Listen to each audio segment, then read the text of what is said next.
आज के हम लोग लेक्चर में हम लोग जो स्टीरियो एस्टोमेरिज्म से है तुम्हारा स्टीरियो एस्टोमेरिज्म क्या होता है अगर रिमाइंड करें एक बार तो स्टीरियो एस्टोमेरिज्म में ऐसे कंपाउंड्स जिसके मॉलिक्यूलर और स्ट्रक्चर फार्मूला तो सेम हो लेकिन 3 डायमेंशन में उसके जो कि एटम्स या जो ग्रुप्स हैं उसके अरेंजमेंट में डिफरेंस होता है that they are called stereoisomerism. They are called stereoisomers and the phenomenon is called stereoisomerism.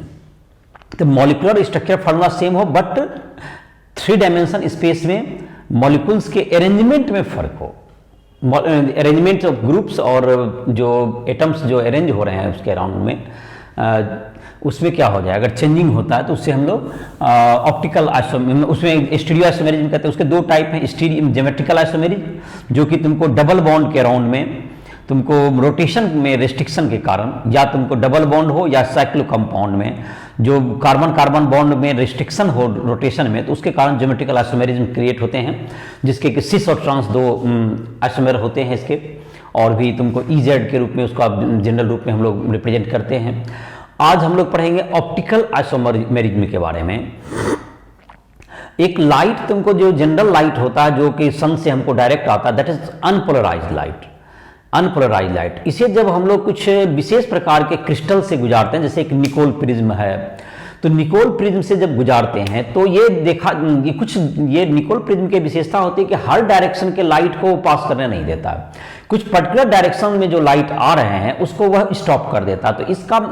तो जो निकोल प्रिज्म से के बाहर जो निकलने वाले जो लाइट होते हैं वह तो क्या हो जाएंगे वो अनपोलराइज्ड हो, मतलब पहले अनपोलराइज्ड है वो किसी पर्टिकुलर डायरेक्शन में रिस्ट्रिक्ट होके जा रहे हैं, कुछ पर्टिकुलर डायरेक्शन में ही जा पाते हैं। They are called polarised light या प्लेन पोलराइज्ड लाइट। तो प्लेन पोलराइज्ड लाइट जो है तुमको वह क्या होंगे तुमको उसको जो है तुमको जब किसी ऑप्टिकली एक ऐसे सब्सटेंस से गुजारा जाता है तो वह क्या करते हैं उसको रोटेट कर देते हैं। प्लेन पोलराइज्ड लाइट को वो रोटेट कर देते हैं कुछ सब्सटेंस क्लॉकवाइज या एंटी क्लॉकवाइज डायरेक्शन में। जो क्लॉकवाइज में कहला करते हैं rotate that is called dextro isomer D configuration को कहते हैं और दैट इज लिवो जैसे ग्लूकोज डी पढ़ते होगे तो ग्लूकोज डेक्स्ट्रो डी तुम्हारा उसके संदर्भ से जुड़ा हुआ डेक्स्ट्रो लिवो ये तुमको 2 तरह के आइसोमर इसमें होते हैं। तो the compounds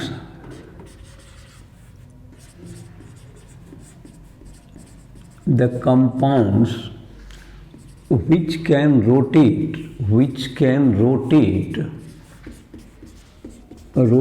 plane polarized light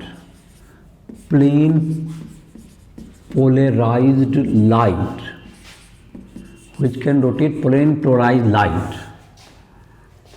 light having same molecular and structural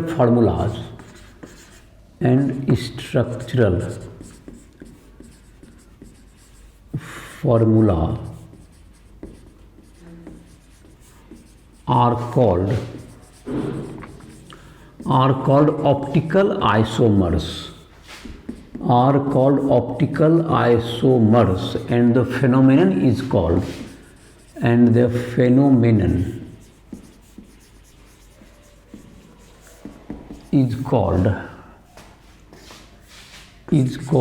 optical isomerism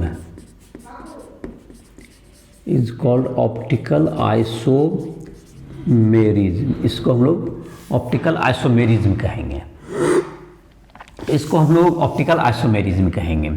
तो अब है कि तुमको ये प्लेन पोलराइज्ड जो कि लाइट है पोलराइज्ड लाइट को तुमको जो कि तुमको जैसे किस ढंग से पोलराइज करते हैं इसको अगर देखें और इस तरह के कंपाउंड जो कि ऑप्टिकली एक्टिव होंगे तो जैसे तुमको ये हम लोग कहते हैं अनपोलराइज्ड लाइट में लाइट जो है तुमको सभी डायरेक्शन में क्या होंगे ये जाएंगे, हर डायरेक्शन में ये जाते हैं, ये अनपोलराइज्ड लाइट हुआ।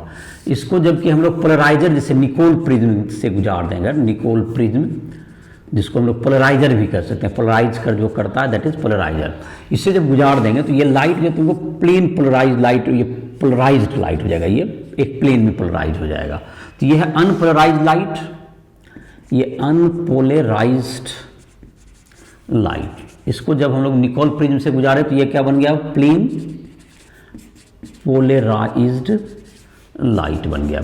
और जब यहाँ पर ऑप्टिकली एक्टिव सब्सटेंस से गुजारेंगे तो ये तुमको या तो क्लॉकवाइज रोटेट कर सकते हैं, और या तुमको अगर ऑप्टिकल एक्टिव सब्सटेंस से जब गुजारेंगे तो या तो ये क्लॉकवाइज इसको रोटेट, ये जो तुमको जैसे देख रहे हो इस डायरेक्शन में अभी, तो इसको अगर इस धर कर दे, ये तो क्या कर रहा है तुम्हारा, ये घड़ी के डायरेक्शन में क्लॉकवाइज डायरेक्शन में ये रोटेशन हुआ, तो ये तुमको कहलाएगा डेक्स्ट्रो आइसोमर, डेक्स्ट्रो हो गई है, डेक्स्ट्रो रोटेटरी हो गई है, डेक्स्ट्रो रोटेटरी। और इसी तरह से अगर ये तुमको इसको घुमा देता, ये तुमको एंटी क्लॉकवाइज में अगर घुमाता यही का सब्सटेंस, ऑप्टिकल एक्टिव जो सब्सटेंस था, तो ये क्या हो जाएगा तुमको लीवो रोटेटरी, अगर एंटी LEA लीवो रोटेटरी ये तुमको सब्सटेंस होता।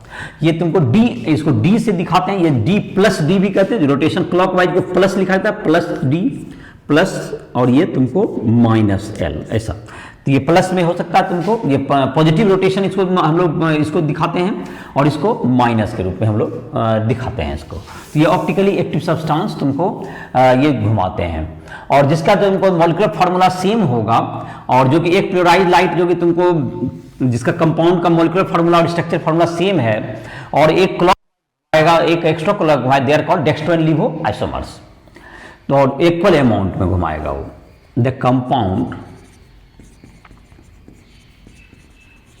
having same molecular and structural formula can rotate plane polarized light in clockwise and anti-clockwise direction, in clockwise and anti-clockwise direction, having same magnitude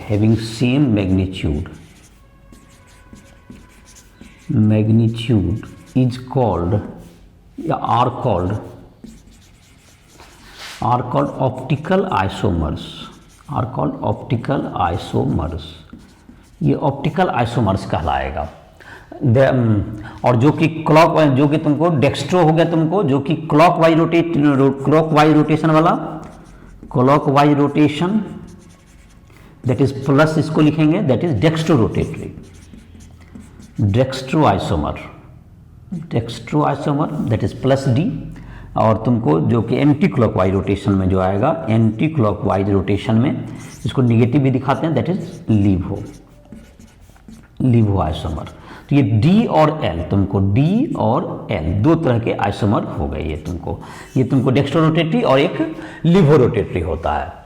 तो इसको जो है तुमको 3 डायमेंशन स्ट्रक्चर में इसको रिप्रेजेंट करना पड़ेगा कंपाउंड को, तभी इसमें डेक्स्ट्रो और लीवो डिटरमाइन हो पाता। 3 डायमेंशन स्ट्रक्चर में जाहिर है कि डिफाइन करते हैं हम लोग, तो उसका हम लोग फिशर प्रोजेक्शन अगर ड्रॉ करेंगे, जो कि 2 डायमेंशन उसको ड्रॉ कर सकते हैं, जिसमें कि कार्बन एटम प्लेन में होता है, जो बॉन्ड की नीचे होता है और जो बॉन्ड ऊपर होता है। तुमको इसके आधार पर हम लोग फिशर प्रोजेक्शन को प्लॉट करते हैं, जिसको तुमको फिशर प्रोजेक्शन में तुमको जो कि क्रॉस में होता है वो कार्बन को रिप्रेजेंट करेगा। तो 3 डायमेंशन रिप्रेजेंटेशन करने के लिए, जैसे कि तुमको पढ़ा होगा, 3 डायमेंशन रिप्रेजेंटेशन किसी कंपाउंड का अगर करना हो, तो अगर एक बॉन्ड को हम लोग प्लेन में रखते हैं, 2 कार्बन बॉन्ड को, तो एक बॉन्ड ऊपर चले जाते हैं और एक बॉन्ड नीचे जाते हैं, तो उसे हम लोग कहते हैं, जिसको कि जो कि प्लेन के ऊपर जाते हैं दैट इज कॉल्ड, उसको वेज लाइन से हम लोग शो करते हैं, और जो कि प्लेन के नीचे जाते हैं उसे हम लोग डॉटेड लाइन से शो करते हैं।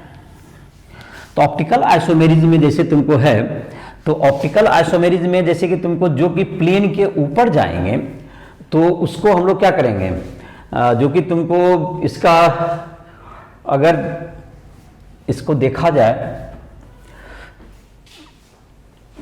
तो जो प्लेन के ऊपर जाएंगे उसको हम लोग कहेंगे ऑप्टिकल आइसोमर, जो कि प्लेन में तुमको रोटेट करें, तो जो कि नीचे चले जाएंगे तुमको, जैसे कि तुम्हारा है 3 डायमेंशन रिप्रेजेंटेशन अगर करें हम लोग, 3 डायमेंशन रिप्रेजेंटेशन में तुमको इसका अगर दिखाया जाएगा किसी मॉलिक्यूल्स को, तो उसमें दो बॉन्ड जैसे कि तुमको है जो कि तुमको अगर प्लेन में रहेंगे तो दो बॉन्ड, अगर तुमको पहले तो एसिमेट्रिक कार्बन आइटम देख लेते हैं, उसके बाद आते हैं उसके स्ट्रक्चर पे। तो एसिमेट्रिक कार्बन आइटम, अब हम लोग ये देखने का कोशिश करते हैं पहले कि किस तरह के कंपाउंड में क्या सभी कंपाउंड्स प्लेन क्लोराइड लाइट को रोटेट करने में कैपेबल हैं? तो नहीं, ऐसा नहीं है।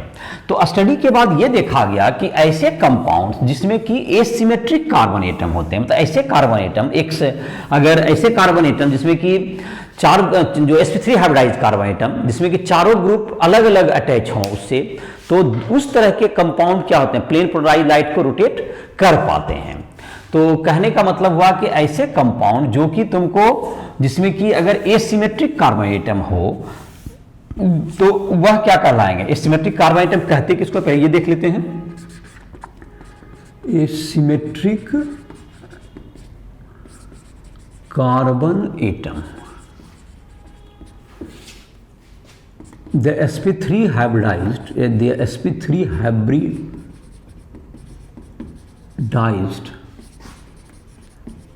carbon atom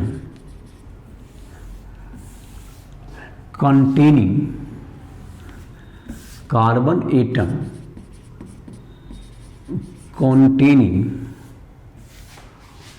four different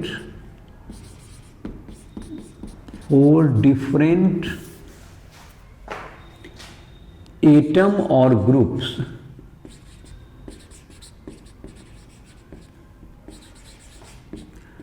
attached to it is called asymmetric carbon atom, इसको एसिमेट्रिक कार्बन एटम कहलाएगा ये। तो ऐसा कार्बन एटम जिसमें कि तुमको चार ग्रुप जो हों, चार ग्रुप जुटे हुए sp3 हाइब्रिडाइज्ड कार्बन से चारों डिफरेंट हों, उसे एसिमेट्रिक कार्बन एटम कहेंगे। तो जैसे कि 3 डायमेंशन रिप्रेजेंटेशन में अगर इसको हम लोग दिखाएं तो जैसे कि एक तरफ जुट जाए दो बॉन्ड, तुमको ले लो प्लेन में, जैसे कि एक बॉन्ड ये तुम्हारा हो गया प्लेन में, जैसे कि इधर की तरफ दे दिए Cl दे दिए, चलिए एक साइड तुमको क्या दे दिया, इसमें तुमको H दे दिया, इधर, और तुमको एक जो है वेज लाइन में तुम दे दो, इसको CH3 को दे दो, एक वेज लाइन में यहां पर देते हैं, जो कि वेज लाइन का मतलब जो कि प्लेन के ऊपर आएगा, तो वो जो कि आ गया CH3 दे दीजिए, और एक डॉटेड लाइन में दे दीजिए अब Br दे दीजिए। तो चारों ग्रुप क्या हो गए, ये अलग अलग हो गए। ये 3 डायमेंशन रिप्रेजेंटेशन में हमने दिखाया इसको। 3 डायमेंशन रिप्रेजेंटेशन में क्या दिखाते हैं हम लोग किसी मॉलिक्यूल्स को, जैसे कि तुमको कार्बन के जो तुम्हारे होते हैं sp3 हाइब्रिडाइज्ड कार्बन, जैसे 4 पेन ले ले तो शायद हम ज़्यादा बेहतर दिखा पाएंगे। देखो जैसे ये तुम्हारा स्ट्रक्चर होगा, अगर विजुलाइज कर सको तो ये तुम्हारा होगा, ये sp3 हाइब्रिडाइज्ड कार्बन एटम का जो डायमंड के लाइक जो शेप होता है, तुमको इस तरह का शेप होगा sp3 हाइब्रिडाइज्ड, जैसा कि CH4 में भी देखा होगा। sp3 हाइब्रिडाइज्ड कार्बन एटम का ये शेप इस तरह से, एक जैसे ये कार्बन हुआ, यहाँ पे सेंटर पे क्या है, यहाँ पे कार्बन है, और इस जगह पे ये जो सारे जो हो गए तुम्हारा जो चारों पेन देख रहे होगे, ये तुमको टेट्राहेड्रल ज्योमेट्री अगर बना रहे हैं। तो अगर दो कोई पेन को अगर हम प्लेन में जैसे प्लॉट करें, ये कार्बन एटम और ये दो जो है तुमको, जैसे कि इस दोनों को एक हम यहाँ पे प्लेन में यहाँ पर एडजस्ट किए ऐसे, तो एक तुम्हारा यहाँ चला गया Cl अगर एटम है, और ये तुम्हारा मानते हैं H एटम है, तो एक देख रहे हो तुमको ये जो तुम्हारा है ये CH3 एटम कहाँ जा रहा है, ऊपर जो जा रहा है दैट इज वेज लाइन से शो करेंगे, और जो नीचे एटम आ रहा है दैट इज Br, ये क्या चीज शो होगा, ये तुमको Br जो है जो कि नीचे इधर से आ रहा होगा। और इसमें जैसे कि तुमको है, ये तुम्हारा क्या होगा, इसमें दो एटम को, दो बॉन्ड को हमने प्लेन में रखा है, दो बॉन्ड को हमने प्लेन में रखा है, और एक बॉन्ड जो है तुम्हारा देख रहे हो जो कि ये तुम्हारा है जो कि CH3 होगा, ये वेज लाइन से यहां दिखाया हुआ है, और ये तुम्हारा है डॉटेड लाइन से दिखाया हुआ। तो अगर इसको जैसे कि हम लोग क्या करते हैं, इसको अगर इस तरह से रोटेट करें, इसको अगर तुमको रोटेट किया जाए, कार्बन एटम ही क्या रहे, तुमको प्लेन में रहे, कार्बन एटम क्या रहे, प्लेन में रहे तो दो एटम जो कि तुमको इसके प्लेन के एभव चले जाएंगे, इस ढंग से रोटेट करेंगे कि दो एटम तुमको प्लेन के ऊपर चले जाए और दो बॉन्ड जो तुमको कार्बन एटम इसमें तुमको इस ढंग से है तुमको, तो दो प्लेन के ऊपर चले जाएं, दो प्लेन के नीचे चले आए, तो इस तरह का जो स्ट्रक्चर होगा तो इसमें तुमको, इसको हम लोग फिशर प्रोजेक्शन कहते हैं। तो फिशर प्रोजेक्शन जब हम लोग ड्रॉ करेंगे तो ये जो तुम्हारा है जो कि तुम्हारा है जैसे कि तुम्हारा है जब कि ये तुम्हारा एटम है, जैसे यहाँ पर इसको दिखाए हैं, ये तुम्हारा वेज में है तुम्हारा, ये CH3, ये तुम्हारा इधर की ओर गया Cl। तो इसको अगर हम रोटेट करके इसको लाएंगे तो ये देखो, ये जो तुम्हारा जाएगा इधर की तरफ भागेगा, ये तुम्हारा जो बॉन्ड जाएगा, ये दोनों को जबकि हम लोग इस ढंग से हॉरिजॉन्टल करें तो ये तुमको राइट साइड भागेगा जो ऊपर की तरफ है।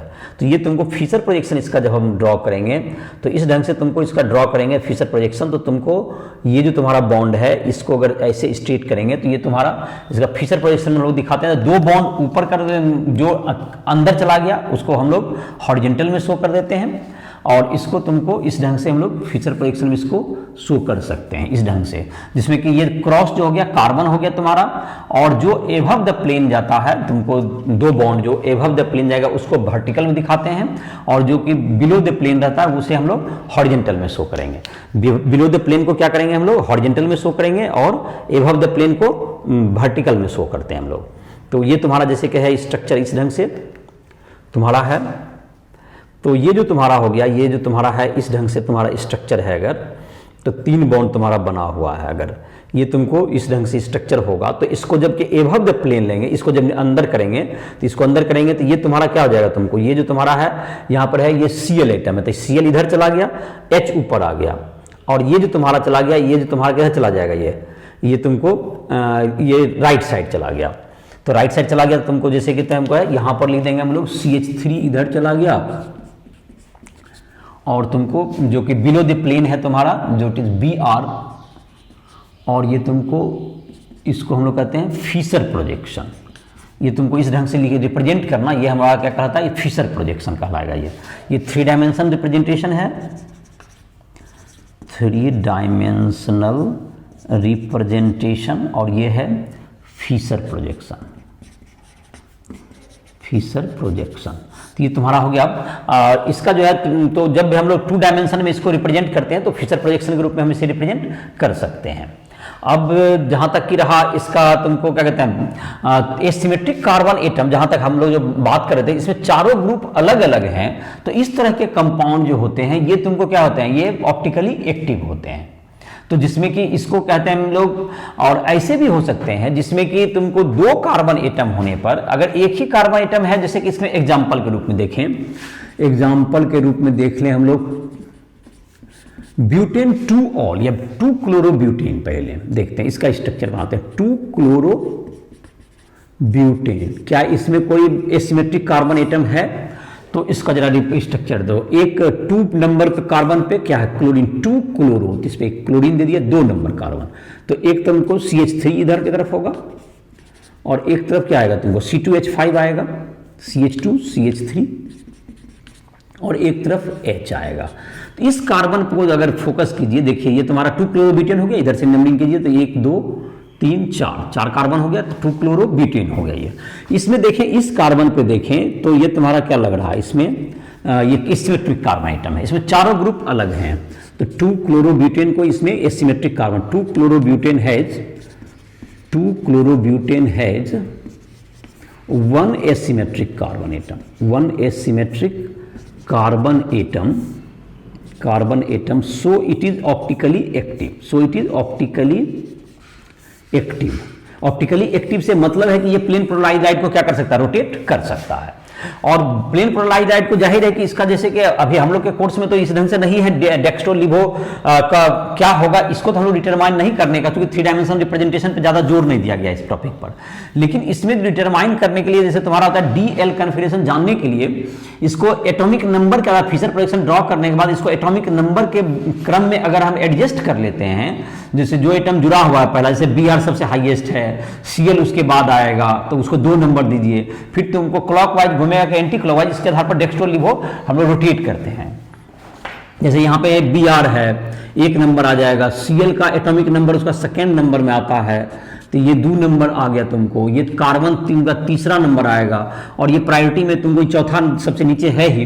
तो 1 2 3, तो ये तुमको किस डायरेक्शन में घूम रहा है, ये 1 2 3 अगर तुमको ये क्लॉकवाइज में घूम रहा है तो ये डी कन्फिग्रेशन होगा, ये प्लस डी हो गया तुमको, डी कन्फिग्रेशन, ये डी कन्फिग्रेशन होगा, और तुमको ये क्लॉकवाइज रोटेशन में आ गया। तो ये तुमको फीचर प्रोजेक्शन दे करके इसको डी एल, अगर तुमको ये उल्टा डायरेक्शन में जाता 1 से 2 जाना, अगर 3 होते 1 2 3 1 3 2 हो जाता तो ये एल कन्फिग्रेशन हो जाता, मतलब कि 1 से अगर जाना है 2, तो अगर 3 मतलब कि क्लॉकवाइज जाना पड़े, और तो इसको में इसका क्या मतलब हो जाता है ये, तो ये क्लॉकवाइज और एंटीक्लॉकवाइज, इसके आधार पर हम लोग डिसाइड कर सकते हैं। तो जिस पर ज़्यादा जोर नहीं दिया गया 3 डायमेंशन रिप्रेजेंटेशन हम लोग के कोर्स में, तो हम लोग जाहिर है कि अपने एनसीईआरटी बुक के सिलेबस तक ही कंसंट्रेटेड रहते हैं। तो 3 डायमेंशन रिप्रेजेंटेशन ये सब पहले जो तुमको था उसमें तुमको ये अलग से चैप्टर ही हुआ करता है स्टीरियो केमिस्ट्री, तो उसमें ज़्यादा डिटेल्स में दिए हुए थे, क्वेश्चंस भी ज़्यादा डिटेल में आते थे। तो अभी जाहिर है कि 3 डायमेंशन रिप्रेजेंटेशन का जो तुम्हारा क्लास 11 में दिया हुआ है, फीचर प्रोजेक्शन वगैरह पर भी ज़्यादा जोर नहीं दिया गया है। और इसमें तो हम लोग यहाँ पर क्या अभी जाने, फीचर प्रोजेक्शन थोड़ा सा डायरेक्शन बता दिए कि 2 बॉन्ड, एक कार्बन को एक प्लेन में रखेंगे, जो एभव चला जाए और एक बिलो, 2 का बॉन्ड आ जाए, उसके आधार पर क्या कर सकते हैं लोग, फिजर प्रोजेक्शन ड्रॉ कर देते हैं। तो ये तुमको था कि एसिमेट्रिक कार्बन एटम अगर होगा जिसमें चारों ग्रुप अगर अलग अलग हैं, तो वो क्या दिखाएगा, जैसे कि अभी बताया था 2 क्लोरोब्यूटेन, इसमें क्या है तुमको, इसमें तुमको एसिमेट्रिक कार्बन एटम है, तो ये ऑप्टिकली एक्टिव होगा, और ये कार्बन एटम को मतलब कि तुमको इसमें जो है ये प्लेन पोलराइज लाइट को ये रोटेट कर सकता है। तो ऐसे कंपाउंड जिसमें कि तुमको एक सिमेट्रिक कार्बन एटम होते हैं, ये क्या होते हैं, ये सिमेट्रिक कार्बन एटम जिस कंपाउंड में है ये किरल भी कहलाते हैं, इसको हम लोग किरल कार्बन एटम भी कहते हैं, जिसमें सिमेट्रिसिटी ना हो। और ऐसे भी कोई कुछ कंपाउंड्स हो सकते हैं जिसमें कि जो कि तुमको अगर मॉलिक्यूलर अगर किरल कार्बन एटम अगर एसिमेट्रिक कार्बन एटम भी हो, एक से अधिक हो, तो अगर उसमें मॉलिक्यूलर सिमेट्री पाई जाएगी तो वो प्लेन पोलराइज लाइट को नहीं भी रोटेट कर पाएंगे। तो मॉलिक्यूलर सिमेट्री से मतलब है कि तुमको जिसका कि तुमको जो प्लेन जिसका जो मिरर इमेज है एक दूसरे पर सुपर इम्पोज कर जाए, तो मिरर इमेज जैसे सुपर इम्पोज कर जाएगा तो उसे हम लोग क्या कहेंगे, जैसे मिरर इमेज बनता कैसे है, अगर ये देखें तो कभी किसी चीज का जैसे मिरर इमेज सुपर इम्पोजेबल हो, तो प्लेन मॉलिक्यूलर सिमेट्री की बात करें, जैसे थोड़ा सा समझें इस बात शब्द को, मॉलिक्यूलर सिमेट्री,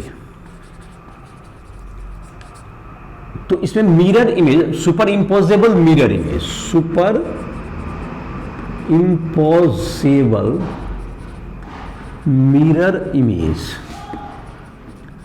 तो मिरर इमेज सुपर इम्पोजेबल होना चाहिए। इस बात का मतलब क्या है, जैसे देखो एक कुछ मिरर क्या करता है, जैसे कि ए है, अगर कैपिटल लेटर ए है, अगर यहां पर मिरर रखेंगे तो ये जस्ट लेफ्ट को राइट, ये टॉप को बॉटम नहीं करता है कभी मिरर, ध्यान रहे वो, जबकि हम लोग वाटर इमेज करते हैं तो वो टॉप को बॉटम करता है, पानी में इमेज अलग ढंग से बनता है और मिरर में इमेज अलग ढंग से बनेगा। तो ये जो है ए का, जैसे यहां मिरर रखेंगे तो ए का मिरर इमेज सेम, जैसे ये लेफ्ट को राइट कर दे, राइट को लेफ्ट कर देगा, तो मिरर इमेज सेम रहेगा। इसका मिरर इमेज क्या होगा, तुमको सुपर इम्पोजेबल होगा। यहां मिरर तुम्हें देखेंगे, ए को अगर मिरर में देखेंगे तो उसका मिरर इमेज ए ही बनेगा, ऐसा कहना चाह रहे हैं। उसी तरह से एच का भी मिरर इमेज देखेंगे तो एच का क्या होगा, तुम इसको लेफ्ट राइट करें तो कोई अंतर नहीं पड़ेगा। लेकिन अगर सी का मिरर इमेज देखेंगे तो ये सी नहीं बनेगा। देखो सी का मिरर इमेज है तो वो क्या करता है, मिरर इसको लेफ्ट को राइट करे तो ये ऐसे कर देगा इसको, तो सी का मिरर इमेज सी नहीं बनेगा। तो सी का मिरर इमेज को जैसे देखो, इसमें क्या किया, इसको लेफ्ट राइट करेगा तो इन दोनों को तो कोई अंतर नहीं पड़ेगा, इसको इधर कीजिए इसको इधर कीजिए, तो ये तुमको मिरर इमेज इसका सुपर इम्पोजेबल होगा इसका। लेकिन इसका mirror image non super imposable, non super impossible mirror image, इसमें ये तुमको दोनों एक दूसरे पर सुपर, जैसे लेफ्ट हैंड राइट हैंड का सुपर इम्पोज नहीं करेगा, लेफ्ट हैंड राइट हैंड दोनों एक दूसरे क्या नहीं करेगा। जैसे इसका अगर मिरर इमेज करेंगे तो ये तुमको ये हाथ जो ये तुम्हारा चला जाएगा, किधर चला जाएगा, ये अगर ऐसे रखें ये लेफ्ट राइट करेंगे तो ये तुमको क्या हो जाएगा, तुम्हारा ये तुमको ऐसे भागेगा, ऐसे हो जाएगा। तो ये जो तुम्हारा हाथ है ये तुमको ये पार्ट इधर आएगा, तो लेफ्ट हैंड का मिरर इमेज किस पर सुपर इम्पोज नहीं करता, राइट हैंड पर नहीं करेगा। तो ये तुम्हारा मिरर इमेज इसमें जैसे इसका नॉन सुपर इम्पोज, इन दोनों का सुपर इम्पोज कर जाएगा। तो इस तरह से तो इसको कहेंगे हम लोग मॉलिक्यूलर सिमेट्री इसको कहते हैं। तो अगर सुपर इम्पोज हो जाता तो ये मॉलिक्यूलर सिमेट्री हुआ, और इसमें मॉलिक्यूलर सिमेट्री नहीं है, ऐसा कहते हैं। लेकिन अगर मिरर यहां से रखते हैं हम इसको, तो अगर मिरर इमेज तुमको जो है, तुमको क्या होगा, ये लेफ्ट को राइट अगर करेगा, राइट को लेफ्ट करेगा, तो ये सुपर इम्पोज नहीं, जैसे डी है, जैसे डी का भी मिरर इमेज क्या हो जाएगा, इधर ऐसे हो जाएगा, तुमको उल्टा कर देगा, इसको लेफ्ट को राइट, राइट को लेफ्ट कर देगा। टॉप बॉटम इसको, ये लाइन को कुछ नहीं करेगा, ये जो वर्टिकल लाइन है इसको कुछ नहीं करेगा। और इसको क्या करेगा, इसको लेफ्ट को इधर राइट कर देगा, इसको राइट वाला को लेफ्ट करके मिरर इमेज दिखाएगा। तो इसको कहते हैं हम लोग सुपर इम्पोजिबल। तो जिसमें मॉलिक्यूलर सिमेट्री होगा, तो मॉलिक्यूलर सिमेट्री का मतलब होगा, इसमें से इसको कहते हैं मॉलिक्यूलर सिमेट्री इसको कहेंगे, और इसमें सिमेट्री नहीं है। तो जिसमें कि ऐसा कार्बन एटम जिसमें कि तुमको मॉलिक्यूलर सिमेट्री हो, ऐसा कंपाउंड जिसमें कि मॉलिक्यूलर एसिमेट्री हो, मॉलिक्यूलर सिमेट्री होगा, वो ऑप्टिकली एक्टिव नहीं होता है। The compounds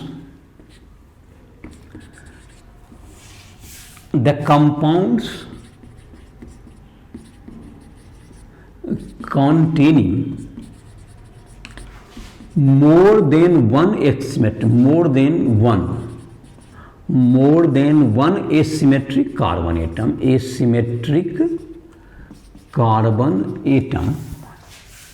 more than one asymmetric carbon atom, अगर उसके पास more than one asymmetric carbon atom है, may have more than one carbon atom and contains and have molecular symmetry, and having molecular symmetry doesn't able to rotate plane polarized light, इसको polarise light को rotate नहीं कर पाता है। दे are called एकिरल, ACHIRAL, एकिरल कहलाता है ये, एकिरल। और अगर तुमको सिमेट्री होगा तो ये तुमको एकिरल कार्बन एटम, इसको एकिरल भी कहेंगे। और इस तरह कंपाउंड को हम लोग मेसो कंपाउंड भी कहते हैं। जैसे कि स्ट्रक्चर में अगर देखें, ये फिशर प्रोडक्शन ड्रॉ कर रहे हैं हम लोग, अगर इस कंपाउंड को देखें COOH, यहाँ पर OH है, यहाँ पर H है, यहाँ पर भी OH है, यहाँ पर भी H है, COOH। तो ये जो कार्बन है तुमको, इसमें तो दोनों में तुमको चारों ग्रुप अलग अलग हैं, चारों ग्रुप देखेंगे तो इसमें भी अलग है, इसमें भी अलग है, लेकिन इसको मॉलिक्यूलर सिमेट्री है। यहाँ देखो, इट इज, यहाँ पर मिरर इमेज, जो अगर मिरर दे दें, यहाँ मिरर इमेज बिल्कुल सुपर इम्पोज कर जाएगा। तो ये जो तुम्हारा होगा, ये तुमको क्या हो जाएगा, ये तुमको मॉलिक्यूलर सिमेट्री है। इसको यहाँ से देख रहे हैं तो मॉलिक्यूलर सिमेट्री। तो यहाँ पर जो मिरर इमेज है एक दूसरे पर, इधर से यहाँ मिरर रखेंगे तो ये ऊपर नीचे इसको क्या कर देगा, लेफ्ट राइट को सुपर इम्पोज कर देगा। तो इसको मिरर इमेज सुपर इम्पोज कर देगा। तो इसका मतलब है कि ये तुमको नॉन ऑप्टिकली इनएक्टिव सब्सटेंस होगा। ये ऑप्टिकली इनएक्टिव से यहाँ मतलब होता है, ऑप्टिकली इनएक्टिव सब्सटेंस से मतलब है कि ये प्लेन पोलराइज्ड लाइट को नहीं रोटेट करेगा। ऑप्टिकली इनएक्टिव, इसको मेसोफॉर्म भी कहते हैं, इसको मेसोफॉर्म कहते हैं, जो ऑप्टिकली इनएक्टिव होता है। इस तरह कंपाउंड जिसमें कि एसिमेट्रिक कार्बन एटम होते हुए भी ये एकिरल है, एसिमेट्रिक कार्बन एटम होते हुए भी ये प्लेन पोलराइज्ड लाइट को नहीं रोटेट कर सकता, और ये एकिरल है। ये कंपाउंड क्या है, एकिरल कहलाएगा। और जो घुमा देगा उसे हम लोग कहते हैं किरल कार्बन एटम। तो ये प्लेन पोलराइड को नहीं रोटेट करा पाएगा, तो ये तुमको एकिरल कार्बन एटम कहलाते हैं। तो एक बात यहां तय हो गया कि तुमको अगर एक कार्बन एटम है एसिमेट्रिक, जिसमें कि चारों ग्रुप अलग अलग हो, तो वह कंपाउंड निश्चित रूप में क्या कर सकता है, प्लेन पोलराइड को घुमा देगा, और वो तुमको क्या होगा, वो तुमको प्लेन पोलराइड को रोटेट करेगा और ऑप्टिकली एक्टिव होगा। लेकिन अगर एक से अधिक कार्बन एटम अगर उसमें हो जाए एसिमेट्रिक, तो यह जरूरी नहीं है कि वो घुमा ही पाएगा, लेकिन इसका यह मतलब भी नहीं है कि वह तुमको नहीं घुमा सकता, नहीं ही घुमाएगा, यह आवश्यक नहीं है। जैसे इन एंटियोमर्स होता है, इन एंटियोमर्स, तो द ऑप्टिकली एक्टिव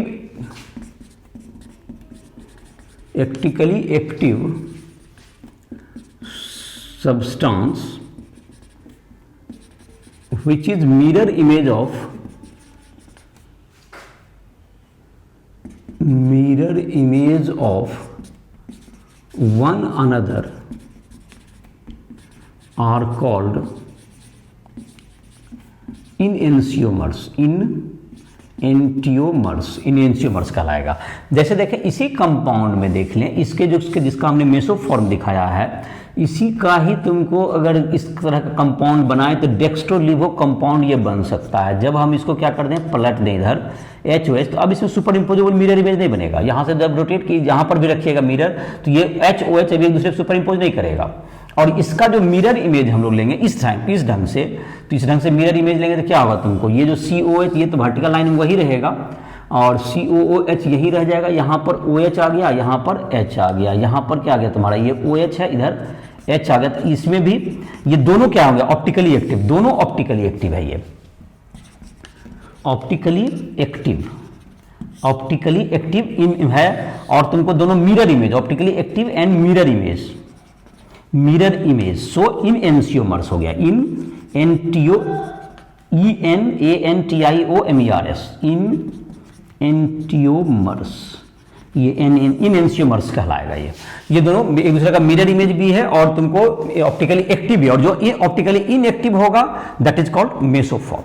ये तुमको तो दो कार्बन कंपाउंड कंटेन करने पर ऐसे भी हो सकते हैं कि तुमको ऑप्टिकल, लेकिन एक कार्बन अगर इस एसिमेट्रिक है तो निश्चित रूप से ऑप्टिकली एक्टिव होगा और प्लेन पोलराइज्ड को वो रोटेट कर सकता है।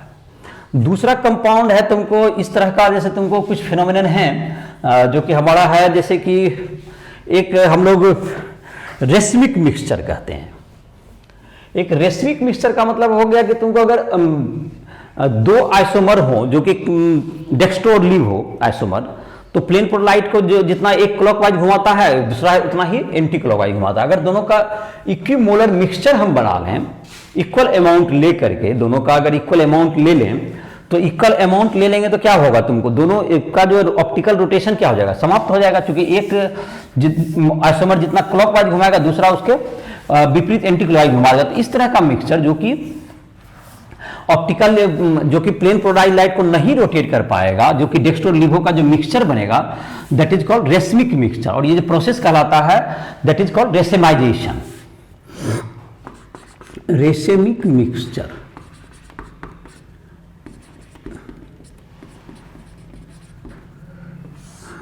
The mixture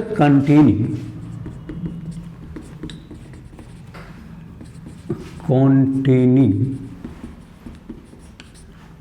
equal amount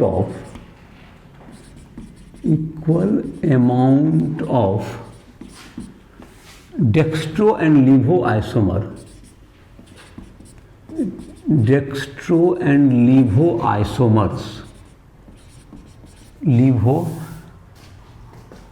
isomers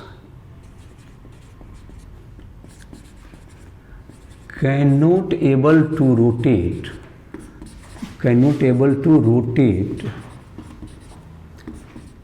plane polarized light,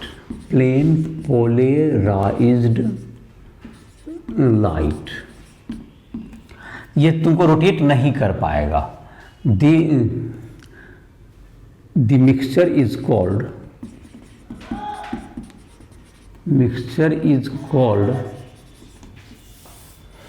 racemic mixture. Mixture is called racemic mixture and the process is called racemization,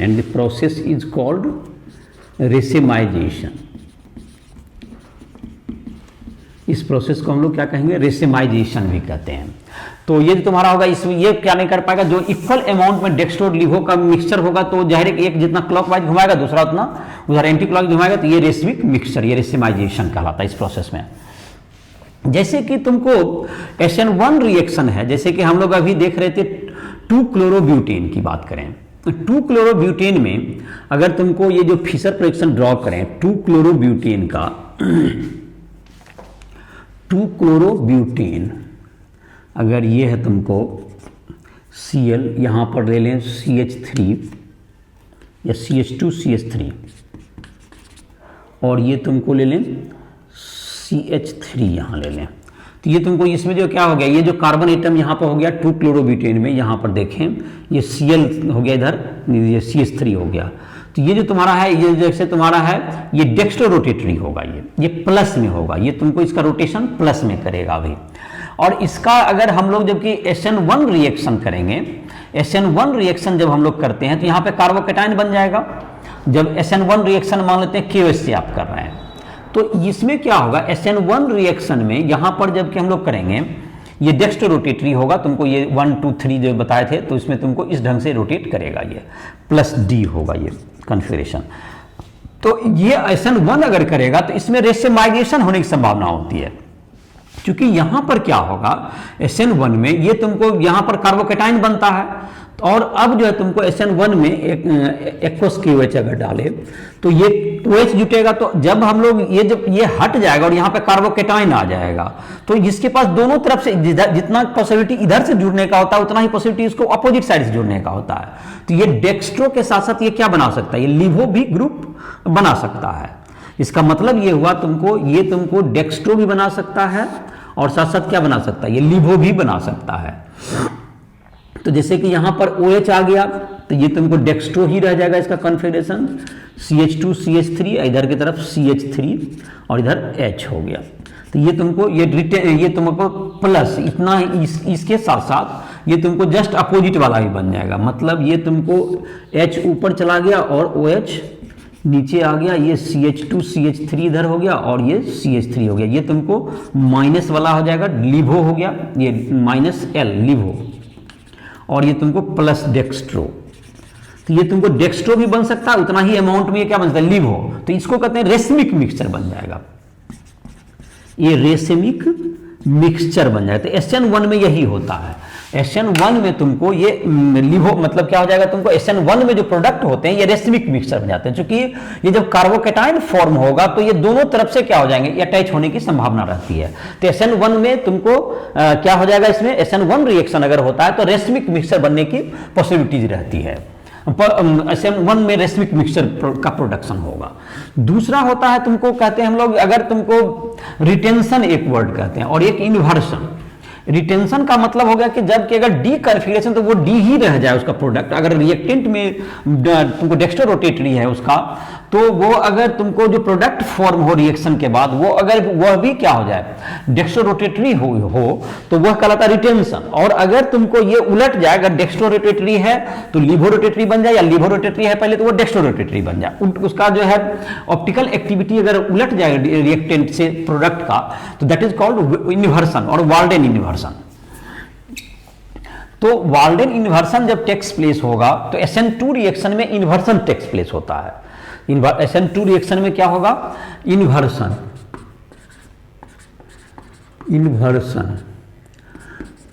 the optical activity of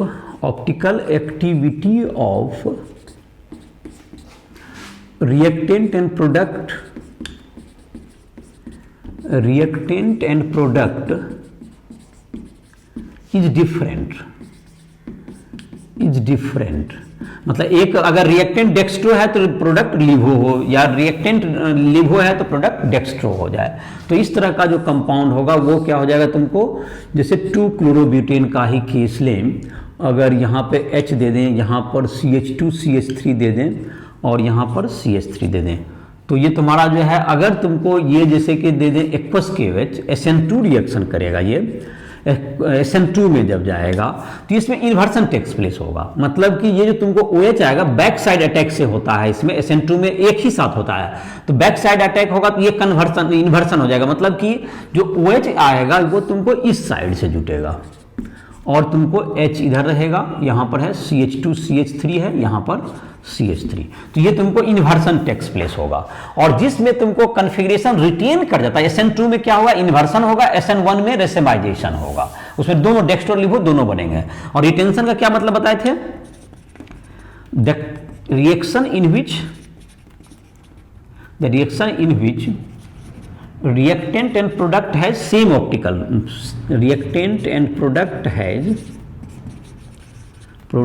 same nature of optical rotation, मतलब same nature of optical rotation. Optical rotation का जो dextro है तो वो reactant with dextro to dextro हो, dextro से dextro बने और लिवो से लिवो बने। इसमें क्या हुआ, ऑप्टिकल रोटेशन चेंज हो जाएगा SN2 में। SN1 में तुमको क्या होगा, SN1 में रेसिमाइजेशन होता है, उसमें दोनों तरह के प्रोडक्ट बनने की इक्वल संभावनाएं होती है। तो ये तुम्हारा था कुछ ऑप्टिकल एक्टिविटी जो कि तुमको ऑप्टिकल आइसोमेरिज्म का कुछ पार्ट बताए जितना कि एनसीईआरटी बुक में तुम्हें इंक्लूडिंग था। और भी कुछ जैसे कि तुमको फिशर प्रोजेक्शन वगैरह बनाने में या तुमको इस सब पे डिटेल में तुमको कुछ और एडवांस वगैरह के जो टॉपिक्स होंगे तो उसके लिए तुमको अलग से लेक्चर में तुमको बताएंगे, जो कि एनसीईआरटी बुक के आधार पर ही ये सारे लेक्चर अभी तैयार किए जा रहे हैं। तो उसमें तुमको यहाँ पर जो है जो फिशर प्रोजेक्शन का जो ड्रॉ करना या अगर ये सब 3 डायमेंशन रिप्रेजेंटेशन कैसे ड्रॉ करेंगे, उससे कैसे डेक्स्ट्रो डीएल कॉन्फ़िगरेशन कैसे डिसाइड करते हैं एटॉमिक नंबर के आधार पर, ईजेड कॉन्फ़िगरेशन और जो इन सबों के बारे में अगर तुम जानना चाहते हो तो उसके लिए अलग से लेक्चर होगा जो कि हम आगे लेक्चर लेंगे। अभी तुम्हारा ये था जो कि तुम्हारा ऑप्टिकल आइसोमेरिज्म का जो कि एनसीईआरटी बुक में जो तुम्हारा जितना दिया हुआ है, जितनी जानकारी उसको इस लेक्चर में शामिल किया गया है। आई होप कि तुम्हें समझ में आ गया होगा और तुमको जो भी प्रॉब्लम हो, कोई भी टॉपिक पे दिक्कत हो, फिजिक्स केमिस्ट्री या मैथ किसी भी टॉपिक में, तुम हमसे राइस रूल ऐप के माध्यम से संपर्क कर सकते हो। वहाँ पर हमारा व्हाट्सएप नंबर, फ़ोन नंबर दिया हुआ है, तुम कभी भी कंटेक्ट कर सकते हो हमसे, ईमेल भी के द्वारा भी संपर्क कर सकते हो। और अपनी जो भी पर्सनल प्रॉब्लम है उसके लिए भी तुमको एड्रेस किया जाएगा। जो भी दिक्कत है कोई प्रॉब्लम या टॉपिक में तो उसके लिए तुम हमसे संपर्क कर सकते हो। इसके साथ लेक्चर को समाप्त कर रहे हैं।